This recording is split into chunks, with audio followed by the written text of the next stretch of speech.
Sylvain Lhôte, the Director General of CEPI, European Papers Industry. Your sector have brought a complaint to the European Commission concerning Turkey. What is at the heart of this issue?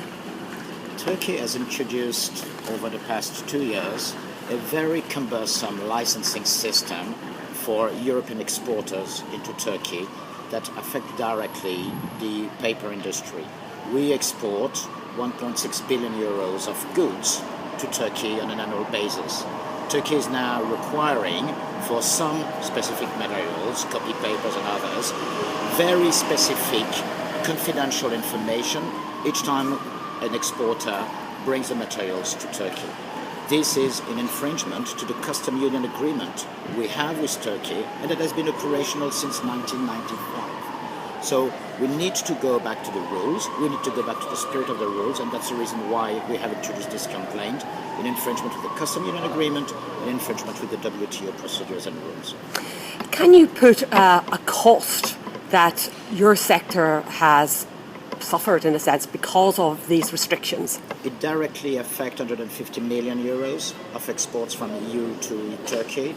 This is roughly 10% of the entire trade we do with Turkey. So it's very material and significant. You're one sector. Do you think that other sectors face similar non-tariff barriers to trade, other sectors within the EU? Non-tariff barriers are mushrooming all over the place. And this is a major issue for the paper industry.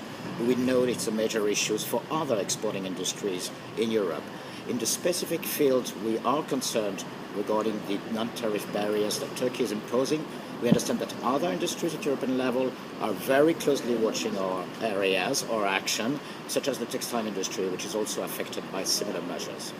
And was it difficult to bring this action? Were the Commission willing to take up your complaint and bring it forward? We have a very good dialogue with the European Commission on the trade agreements implementation. We are very favorable to free trade agreements at European and international level, and we believe it's the role of the industry to inform and relay to the European Commission service how it works in practice. When we identify problems, we traditionally flag this up front to the European Commission. Logging a formal complaint will put this issue in a proper institutional framework so that there is an effective dialogue between Europe and the Turkish authorities to solve this problem. So what happens next? We expect that the European Commission will deliver a conclusion on its investigation over a period of 5 months, which could be a little bit extended by a couple of months. So around December or January latest, we should know the conclusion of the European Commission. And then it gives the time for the European Commission to discuss the matter with the Turkish authorities and to solve it in a trade bilateral dialogue. If this is not solved, then we expect that the European Commission will bring the matter at WTO level for settlement of the dispute. Famously long procedure. Will you be hoping that it doesn't get to that stage? We hope that the issue will be settled through traditional trade bilateral diplomatic routes.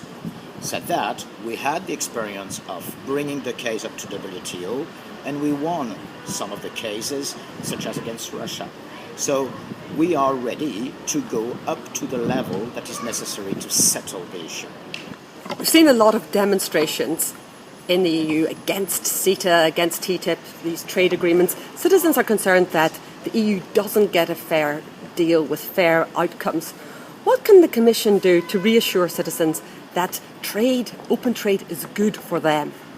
First point, we are an exporting industry. The paper industry exports 20% of all its production out of the EU. So free trade, market access globally is extremely important for us. What we expect from the Commission are 2 core things. The first one is that there is reciprocity in market access. The EU market is totally open for any kind of imports of paper products in Europe. This is not the same in other parts of the world. For instance, when the EU negotiates the Mercosur free trade agreement, we expect reciprocity that we can export to Mercosur at 0 duty. The second important point is that we have a large numbers of free trade agreements that needs to be properly implemented by the rules and according to the spirit of those agreements. This is not always the case, and we believe the European Commission needs to put much more focus on how those trade agreements are effectively implemented, and maybe also to bring a little bit more resources and staff to follow and monitor the implementation of those agreements.